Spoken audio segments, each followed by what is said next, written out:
When we study Gothic vaulting, we need to know something about the construction and the structure of how these great ribbed pointed vaults were created. The technique for building was what is called centering. And essentially they would build a framework out of wood, which you can see here in this diagram. And on that framework, they would place the masonry blocks that make up the ribs of the vault. So it is the ribs that are considered to be the major structural elements. Now, after the mortar has dried and those ribs are solid, you can take that wooden frame and move it down to the next bay. You don't have to have a separate frame for each bay. And in this way, you can construct, a whole series of ribbed vaults. Now, there's a wonderful story about the first Gothic vaults, which of course were at Saint-Denis, and we'll talk about Saint-Denis, the Abbey Church of Saint-Denis in Paris very shortly. But they had built the vaults, but they hadn't put in the ceiling yet. So these ribs were just standing there, and there's a great storm that came up. And after the storm was over, the patron, Ub6, who tells us this story, thought that all of the construction work would have been torn down by the violent storm. And he goes out and he looks at it, and it seems to be a miracle because the masonry ribs are still standing. So it's a wonderful story to illustrate the fact that these ribs are structural and they're very sound.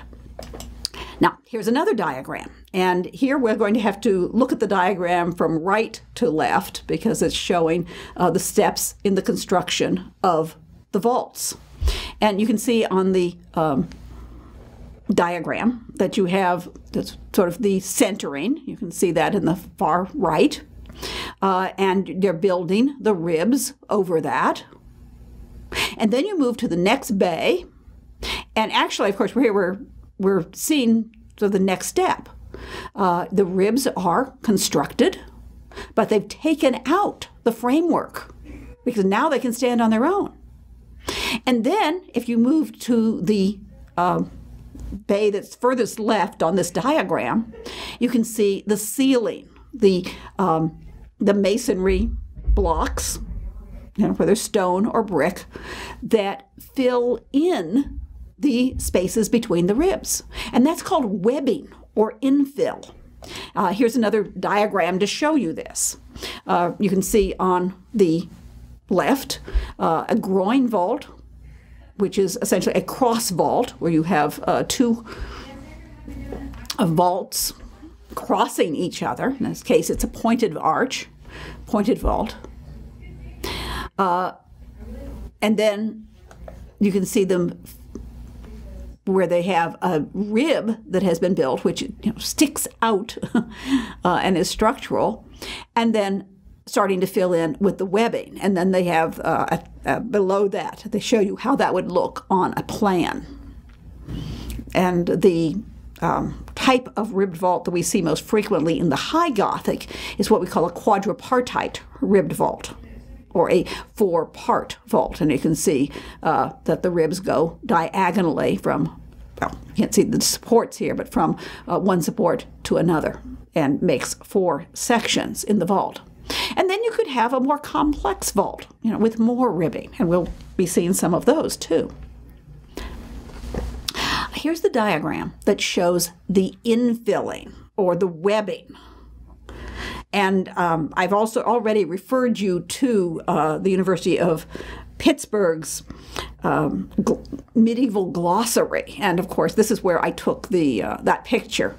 And it's showing in this red, rosy color, the infill or the webbing. In other words, what we would look up and say, oh, that's the ceiling. but it is the ribs that form the structure, and then the webbing fills in between the ribs. You build the ribs first. Okay, here we have something about how are these supported. On the one side, you see a diagram, a cross-section of a Romanesque church. This could be, for example, Santiago de Compostela. Or if it had had an extra side aisle, it could have been Saint Sernin in Toulouse. Or it could be Saint-Foy at Conques, one of those pilgrimage road Romanesque churches, where you have rounded arches at the arcade level, the bottom level, and then a gallery level with more of the rounded arches. But and then you have that rounded vault that surmounts the nave, the center hallway. Okay, how is that large vault supported? Well, it's supported with a number of things. The galleries, the piers, the structure of the church, and also, you can look here on the outside, the buttresses, which is what? Extra masonry. Wherever the diaphragm arches are on the outside of the churches, we see this projection of masonry that's called a buttress, and that helps to hold up the vault. Now, when they start creating pointed vaults, and of course we see this, slightly pointed vaults in the Romanesque period in Burgundy, and then of course it's developed even more pointed, higher, more openings during the Gothic period, and becomes considered to be really a characteristic of Gothic art. You can see that the walls aren't as thick. The walls are perforated. The openings are larger. And you have these huge clerestory windows, and the gallery is in this particular example, which could be Amiens or one of the other high Gothic churches. You have a triforium, which is much smaller than the gallery, and this leaves you the room to have these huge windows. But how do you make this structural? How do you support the vault? Well, it's supported in part by these, what we call flying buttresses. And if you look at the lower level, you see, these heavy masonry buttresses sticking out from the wall.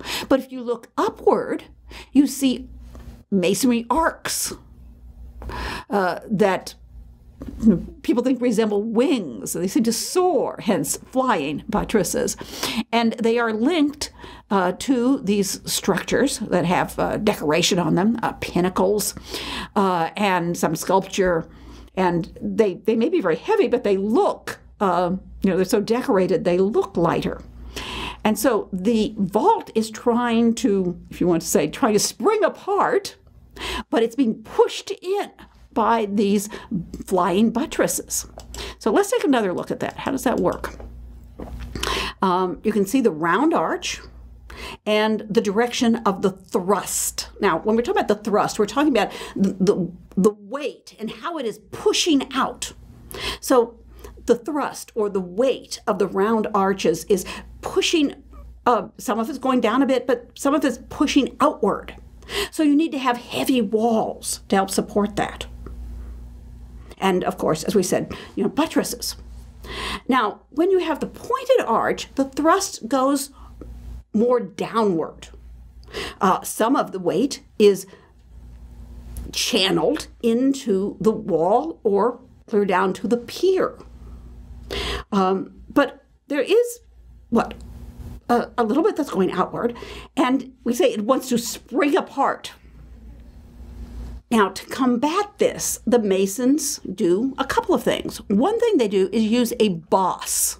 Now, a boss here is this stone that projects where the ribs intersect, where they cross. It's often the keystone, and it's usually carved, decorated, painted, and I think of it as kind of a giant stone thumbtack in a way, but it helps to keep the ribs together. But a boss is not enough to hold the stone ribs in place. So they developed what we call the flying buttress. And here you see a diagram and then a little bit more realistic drawing. And what is a flying buttress? Here's a definition. The freestanding buttress attached to the building by an arch or a half arch, which transmits the thrust of the vault to the buttress, which is attached to the outer wall of the aisle. So you still have a buttress there, but it's mostly at the lower level, and then higher up you have these pinnacles, and the arches of the flying buttress allow light to get in to the window level.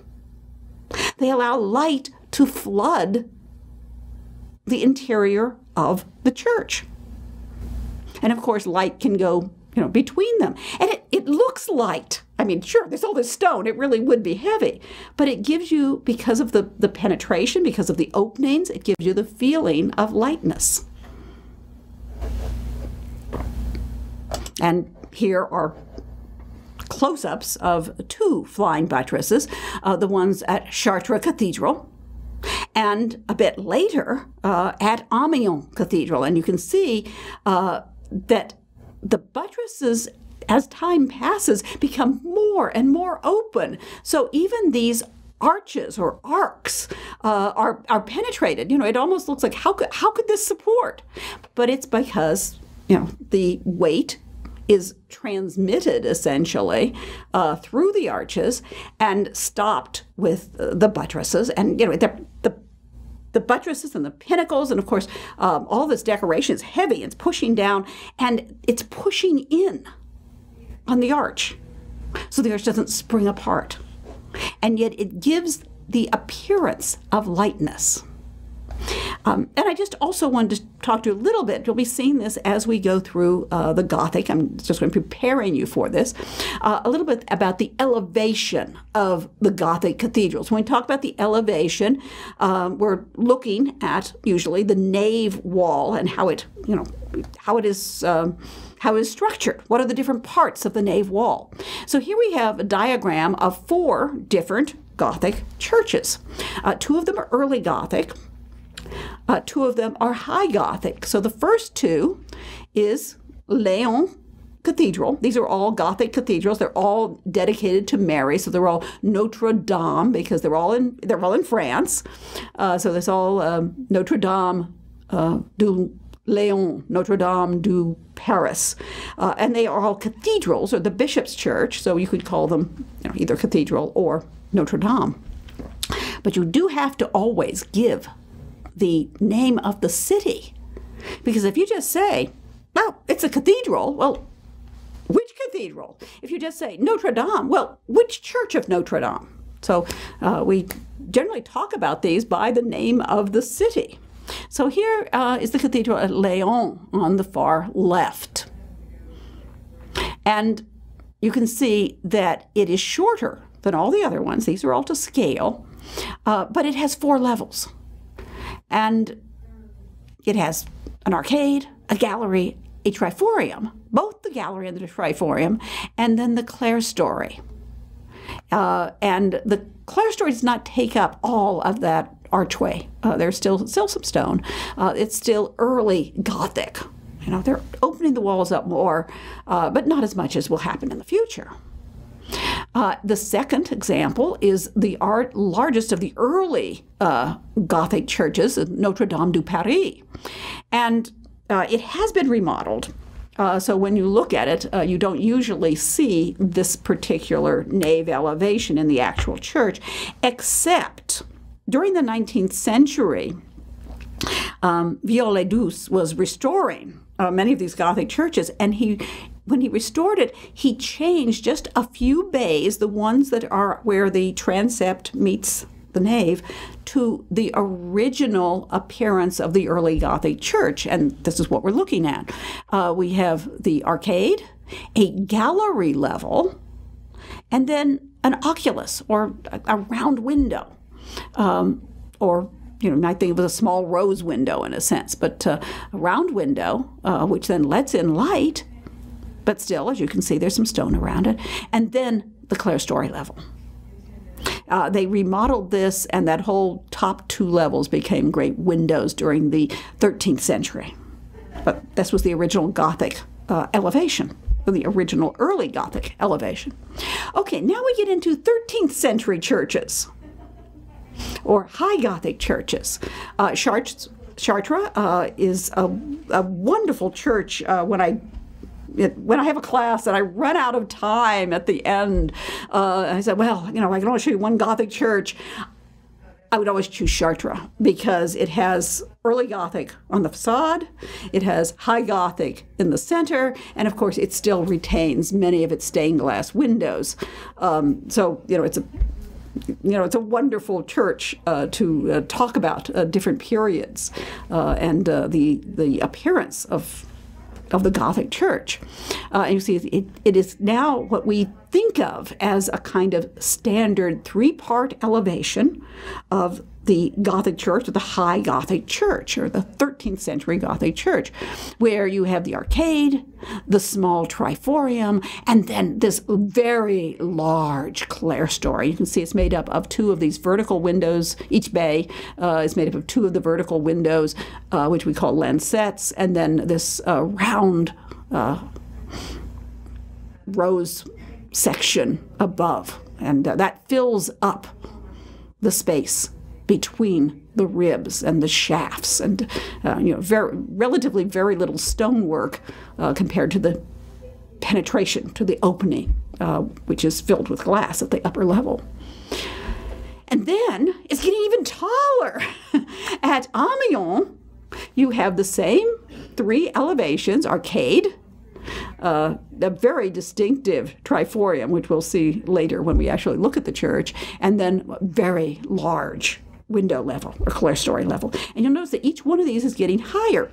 And there almost seemed to be, was it a competition where every time the Gothic masons, and I use, of course, Gothic here in the sense of the period that we call the Gothic, they were not Goths, but every time the masons would build the next church, it was almost like, okay, we're going to go higher. We're going to go higher. They finally got as high as they could go, and with the church at Beauvais, where it just wouldn't go any higher, and they couldn't build the whole thing. But you will see this, with each of the churches getting taller. And of course, you see it on the exterior as well. This only shows you 3 churches. Léon, which it's amazing how much smaller it seems than Reims. Because we'll take a look at it. It's an early Gothic church. It's striving to be higher. And then Paris is even larger, the Church of Notre Dame du Paris. And then at Reims, you get even higher. And this would be true if we had Amiens there for our example. Amiens is even higher. And you can see, as we look at this diagram, you can see also at each church, the 2 early Gothic churches still have, some stonework. Paris, the lower level, has a lot of wall left, and then as you go higher and higher, as it gets later and later in the construction of it, it gets more perforations, more open. And of course, Reims comes later, and you can't see this in this diagram, but they literally have windows above the doorways where you would expect to see a stone tympana. And it's been transformed into round rose windows. So you really have a lot of penetration and decoration here. But you'll notice that they're all 2-tower facades. Some of the churches, they never got the second tower built, or the second tower doesn't match because it's done at a later time. But the intention with the Gothic churches was usually, in most cases, to have the 2-tower facade with 3 doorways, openings, on the west side, surmounted sort of in the middle, second level up, with a rose window, a round stained glass window dedicated to the Virgin Mary. We'll be looking at some of those. And then areas that are more perforated, and these open towers, and these could be the bell towers. So that gives you sort of an introduction to the structure of the Gothic church. And I'm using, of course, French Gothic churches here as our exemplar.